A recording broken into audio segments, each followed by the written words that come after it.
வணக்கம். இந்த பதிவில் பார்க்கறது சர்க்கரை நோய் இருக்கிறவங்க பழங்கள் சாப்பிடலாமா? இது அனைவருக்கும் வரக்கூடிய சந்தேகம். சர்க்கரை நோய் இருக்கிறவங்க தாராளமாக பழங்கள் சாப்பிடலாம். பட் அளவு முக்கியம். போர்ஷன் கண்ட்ரோல் அப்படிங்கிறது 80 கிராம் நீங்கள் சாப்பிடலாம்.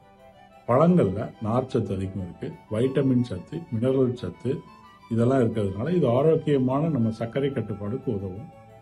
இயற்கையான இருக்கிற சர்க்கரை ஃப்ரக்டோஸ்ங்கிறது நம்ம சுவையும் கொடுக்கும். இன்சுலினும் அதிக தேவைப்படாது இதோட ஜீரண சக்திக்கு. குளுக்கோஸ் நிறையா இருந்தால் தான் இன்சுலின் தேவைப்படும், ஃப்ரக்டோஸ்க்கு அவ்வளோ தேவையில்லை. இதில் ரொம்ப முக்கியம் போர்ஷன் கண்ட்ரோல். ஆப்பிள், பேரிக்காய் இந்த மாதிரி பழங்கள், பெர்ரிஸ் அப்படிங்கிற நகைப்பழம், ஸ்ட்ராபெரி இதெல்லாம் குறைந்த கிளைசிமிக் இண்டெக்ஸ் இருக்குது. இது நீங்கள் 80 கிராம் அல்லது ஒரு கை அளவு கட் பண்ணதாக இருந்தால் ஒரு சேரன்னு சொல்கிறோம், ஒரு சர்விங் டு 2 சர்விங் சாப்பிடலாம். மிக முக்கியமானதே இது எந்த டைம் சாப்பிட்றது.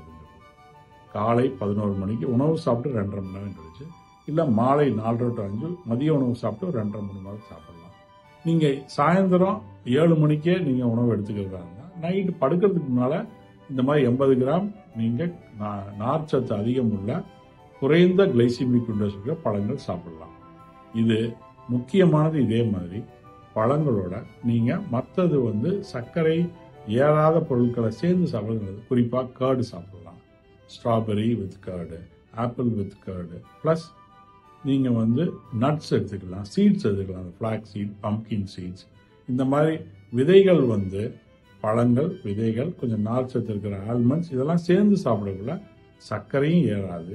ஆரோக்கியமான உணவுல விட்டமின் சத்து, நார் சத்து, மினரல்கள் நமக்கு ஆரோக்கியமாக கிடைக்கும்.